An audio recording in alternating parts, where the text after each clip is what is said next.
Hello students, welcome to our channel HK academy. और आज हम बात करेंगे हमारा जो प्राइमरी एक्टिविटीज़ की जो सीरीज़ चली हुई है उसमें एग्रीकल्चर में हम प्लांटेशन और अदर जो एग्रीकल्चर के टाइप्स हैं उनके बारे में आज डिस्कस करेंगे कि क्या होता है। तो मैं आपको प्राइमरी एक्टिविटीज़ क्या होती है या इकोनॉमिक एक्टिविटीज़ क्या होती है, एग्रीकल्चर क्या है, ये सब मैं आपको प्रीवियस लेक्चर में बता चुकी हूँ।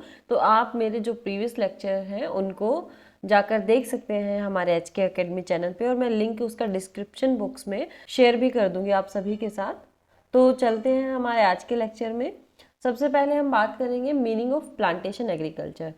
तो प्लांटेशन एग्रीकल्चर बेसिकली है क्या कि जब कोई एक सिंगल पर्सन या फिर कोई एक कंपनी हो गया या फिर कोई एक ऑर्गेनाइजेशन हो गया, वो खुद एक बड़े फार्म पर एक सिंगल क्रॉप को जब उगाता है तो उसको क्या कहा जाता है, प्लांटेशन एग्रीकल्चर कहा जाता है। A form of agriculture in which a single person or company owns a big farm and grows a single crop, that is called plantation agriculture. Now plantation agriculture इसका स्टार्टअप कैसे हुआ? तो जब European countries का जब उपनिवेशवाद शुरू हो चुका था और यूरोपियन जो कंट्रीज़ थे उन्होंने विश्व में अपने औपनिवेशिक जो स्थापित किए, अन्य जो विश्व के देश थे उनके ऊपर अपना अधिकार शुरू किया, तो उस समय क्या था, उन्होंने काफ़ी चीज़ें जो है वहाँ जाकर नई नई शुरुआत की थी, और उनमें से प्लांटेशन एग्रीकल्चर एक इसी तरीके की नई शुरुआत थी जिसमें जो यूरोपियंस थे इन्होंने औपनिवेशिक देशों में जो रोपण कृषि है उसकी शुरुआत की। और रोपण कृषि बेसिकली क्या है, इसमें कौन कौन सी इंपॉर्टेंट जो प्लांटेशन क्रॉप्स हैं, जैसे टी हो गया, कॉफ़ी हो गया, कोको हो गया, रबड़ हो गया, या फिर कॉटन हो गया, ऑयल पाम हो गया, शुगर केन हो गया, बनानास हो गया, या फिर पाइनएप्पल्स हो गए। तो ये सब क्या है, आपके रोपण कृषि जो है या फिर आपका प्लांटेशन एग्रीकल्चर है, इसमें मेन इंपॉर्टेंट क्रॉप्स हैं। तो इन सबको क्या है, उष्णकटिबंधीय जो आपका क्षेत्र है या फिर ट्रॉपिकल जो आपका जोन है उसमें यूरोपियन उपनिवेश हैं, उन्होंने अपने अधीन जो देश थे, उनके गुलाम जो देश थे, उनके ऊपर क्या है, अपनी कॉलोनीज जो स्थापित की और उसके साथ साथ वहाँ पर प्लांटेशन एग्रीकल्चर की भी शुरुआत की। इसके बाद बात करते हैं कैरेक्टरिस्टिक्स। कैरेक्टरिस्टिक्स इसके क्या क्या है? सबसे पहले क्या है, फार्मिंग आर लार्ज स्टेट और प्लांटेशंस।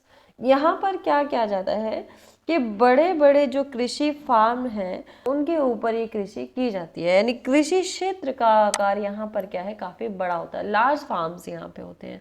इसके बाद है लार्ज कैपिटल इन्वेस्टमेंट। इस प्रकार की कृषि में या फिर इस टाइप की एग्रीकल्चर में लार्ज कैपिटल इन्वेस्टमेंट होता है, यानी पूंजी का अधिक निवेश किया जाता है।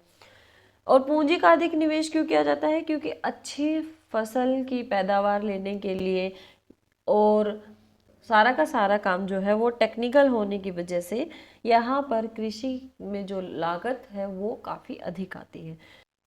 इस प्रकार की कृषि में और तीसरी क्या विशेषता है कि यहाँ पर हमें हाई मैनेजमेंट की ज़रूरत होती है और उसके साथ साथ उच्च तकनीकी की हमें ज़रूरत होती है। इसके बाद यहाँ पर क्या है, जो कल्टीवेशन है या फिर जो खेती है उसके लिए साइंटिफिक मेथड्स का प्रयोग किया जाता है, यानी वैज्ञानिक जितने भी तकनीकी हैं या विधियां हैं उनका यहाँ पर प्रयोग किया जाता है। इसके बाद क्या है, सिंगल क्रॉप स्पेशलाइजेशन, कि यहाँ पर कैसे फसल उत्पादन की जाती है, सिर्फ एकल फसल उत्पादित की जाती है, यानी एक ही प्रकार की फसल का यहाँ पर उत्पादन किया जाता है। इसके साथ साथ यहाँ पर क्या चाहिए होता है, चीप लेबर चाहिए होता है, सस्ता श्रम यहाँ पे चाहिए। इसके साथ साथ a good system of transportation, जो ट्रांसपोर्टेशन है या फिर यातायात का जो साधन है वो यहाँ पर स्ट्रोंग होना चाहिए और अच्छा होना चाहिए। क्यों? क्योंकि ये क्या करता है कि जो आपके फार्म्स है उसका जो प्रोडक्ट है उसको फैक्ट्रीज और मार्केट तक ले जाने के लिए हमें अच्छे ट्रांसपोर्टेशन की आवश्यकता पड़ती है। इसके बाद बात करते हैं एस्टेब्लिशमेंट ऑफ प्लांटेशंस। अब कहाँ कहाँ पर विश्व में मुख्य जो देश रहे हैं उन्होंने जो उनके कॉलोनियल जो कंट्रीज थी वहाँ पर कौन कौन सी प्लांटेशंस उगाई है। जैसे मैं बात करूँ फ्रेंच की, तो फ्रेंच ने बेसिकली वेस्ट अफ्रीका में या फिर दक्षिण अफ्रीका में अपने प्लांटेशंस की शुरुआत की थी और यहाँ पर इन्होंने कॉफ़ी और कोको का उत्पादन करना शुरू किया। इसके साथ साथ ब्रिटिशर्स जो थे इन्होंने 3 जगह पे अपना प्लांटेशन शुरू किया, इंडिया, श्रीलंका, मलेशिया और वेस्ट इंडीज। अब इंडिया और श्रीलंका में इन्होंने टी गार्डन्स एस्टेब्लिश किए। इसके साथ साथ मलेशिया में इन्होंने रबर का उत्पादन किया। वेस्ट इंडीज में इन्होंने शुगर केन और बनाना के प्लांटेशन शुरू की। इसके बाद स्पेनिश जो है, स्पेनिश ने फिलीपींस में अपने जो प्लांटेशन एग्रीकल्चर है उसको शुरू किया और वहाँ पर इन्होंने कोकोनट का प्लांटेशन शुरू किया।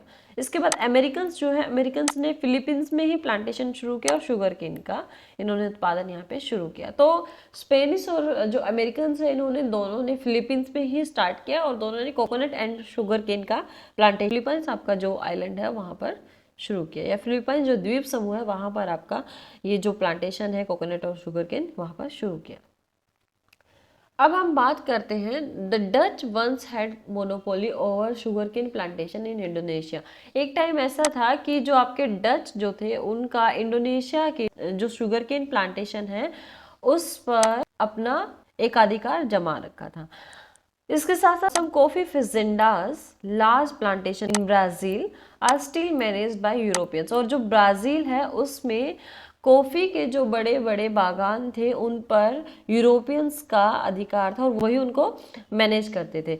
अब यहाँ पे एक वर्ड आया है फेजेंडास, और ये काफ़ी बार जो आपका ज्योग्राफी जीएस का पेपर है या यूजीसी नेट का पेपर है या फिर आपका सीयूईटी का पेपर है तो उनमें इस तरीके के क्वेश्चन आ जाते हैं कि फेजेंडा से क्या तात्पर्य है या what is the meaning of फेजेंडा।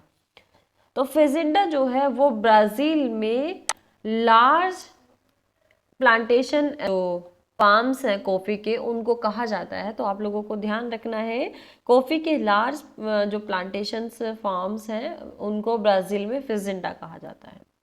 अब ये कुछ एग्जाम्पल्स हैं आपके सामने जो प्लांटेशन एग्रीकल्चर को रिप्रेजेंट करते हैं। जैसे यहाँ पर ये टी प्लांटेशन को दिखाया गया है, इसके बाद यहाँ पे रबर प्लांटेशन है, यहाँ पे बनाना है और यहाँ पे शुगर केन है। अब यहाँ क्या है डिस्कस किया था यहाँ पे चीप लेबर के बारे में। जैसे जो आपके टी हो गया या कॉफ़ी हो गया, जो भी आपके प्लांटेशन एग्रीकल्चर इसमें ज़्यादातर क्या है हाथों से काम होता है, यानी मैनुअल पावर यहाँ पे ज़्यादा चाहिए होता है, तो इसलिए यहाँ पे चीप लेबर चाहिए होगा। और प्लांटेशन में आप सभी ये जानते भी हैं कि यहाँ पर फीमेल जो लेबर है उसकी ज़्यादा डिमांड रहती है। क्यों? क्योंकि जो पत्तियाँ होती हैं टी की उसको तोड़ने के लिए सॉफ्ट हैंड्स की ज़रूरत होती है और ये माना जाता है कि फीमेल के हाथ काफ़ी सॉफ्ट या नरम पड़ते हैं पत्तियों को तोड़ने के लिए एज कंपेयर टू मेल्स। इसके बाद है एक्सटेंसिव कमर्शियल ग्रेन कल्टीवेशन, विस्तृत वाणिज्य अनाज कृषि। अब विस्तृत वाणिज्य अनाज कृषि बेसिकली कहाँ पर होती है? ये आपका सेमी एरिड मिड लैटिट्यूड्स का जो इंटीरियर पार्ट है, या हम बात करें मध्य अक्षांशों के जो आंतरिक अर्ध शुष्क जो क्षेत्र है वहाँ पर बेसिकली ये पाई जाती है। और इसमें जो मेन डोमिनेंस होता है क्रॉप का वो कौन सा है? वीट का, यानी जो आपके प्रधान यहाँ पे फसल होगी वो कौन सी होगी? गेहूं होगी। इसके साथ साथ अदर क्रॉप्स भी यहाँ पर उगाई जाती हैं जिनमें कॉर्न हो गया, बार्ले हो गया, ओट्स हो गए और रे हो गया, ये सब भी इसमें उगाया जाता है। यानी जैसे मक्का, जौ, राई या जई, ये सब भी इसके गेहूं के साथ साथ उगाई जाती है। अब इसकी क्या मुख्य विशेषता है? सबसे पहले इसकी मुख्य विशेषता क्या है कि फार्म का साइज भी यहाँ पर क्या होता है? वेरी लार्ज होता है। यहाँ पर जो आपका बुआई से लेकर कटाई तक का काम है वो सारा का सारा किससे होता है? मैकेनाइज्ड होता है, मशीनों द्वारा किया जाता है। इसके बाद there is a low yield per acre but high yield per person. यहाँ पर क्या है कि जितना बड़ा क्षेत्र होता है उसमें पर एकड़ या प्रति एकड़ जो उत्पादन है वो तो कम होता है, लेकिन यहाँ पर प्रति पर्सन जो उत्पादन है या प्रति व्यक्ति जो उत्पादन है वो अधिक होता है। अब यहाँ पे बात करते हैं highest development areas of the extensive commercial grain agriculture. अब ये क्वेश्चंस काफ़ी बार पूछे भी जाते हैं आपके जीएस के पेपर में। स्टेपीज क्या है, प्रेरीज क्या है, पंपास क्या है, वेल्स क्या है, डाउन्स क्या है, तो ये आपको ध्यान रखने हैं। यूरेशियन जो पार्ट है वहाँ पर आपका जो एक्सटेंसिव कमर्शियल ग्रीन एग्रीकल्चर है उसको क्या बोला जाता है, स्टेपी बोला जाता है। इसके बाद क्या है, कनाडा और अमेरिका का जो क्षेत्र है, कनाडियन एंड अमेरिकन, वहां पर प्रेरीज बोला जाता है। इसके बाद पंपास कहाँ पे बोला जाता है, जो अर्जेंटीना है आपका साउथ अमेरिका का, वहां पर इसको पंपास बोला जाता है। साउथ अफ्रीका में इसको क्या बोला जाता है, वेल्स बोला जाता है। ऑस्ट्रेलिया में इसको डाउन्स बोला जाता है। न्यूजीलैंड का जो कैंटरबरी जो प्लेन्स है वहां पर भी इसकी खेती की जाती है। तो ये जो रीजन है ये बेसिकली आपका किसका रीजन है, विस्तृत वाणिज्य अनाज कृषि का, जिसमें अमेरिका में हम, नॉर्थ अमेरिका में जो इसका पार्ट है इसमें हम क्या बोलते हैं इसको, प्रेरीज। ये अर्जेंटीना है आपका, अर्जेंटीना में इसको क्या बोलते हैं, पंपास। साउथ अफ्रीका में इसको क्या बोला जाता है, वेल्स। यूरोपियन कंट्रीज में जो आपका यूरेशिया है इस पार्ट में इसको क्या बोला जाता है, स्टेपीज। ऑस्ट्रेलिया में इसको क्या बोला जाता है, डाउन्स। तो ये आपके मेन जो है एग्जाम्पल्स हैं विस्तृत वाणिज्य अनाज कृषि के। तो ये आपको ध्यान रखने हैं, विस्तृत वाणिज्य अनाज कृषि के क्षेत्र पंपास, प्रेरीज, वेल्स, डाउन्स और स्टेपीज। आई होप सभी को समझ आया होगा। वीडियो अगर आपको पसंद आई हो तो लाइक कीजिए, हमारे HK एकेडमी चैनल को सब्सक्राइब कीजिए और मिलते हैं नेक्स्ट वीडियो में जिसमें हम अदर जो आपके प्राइमरी एक्टिविटीज़ हैं उनके बारे में डिस्कस करेंगे। तब तक के लिए थैंक यू।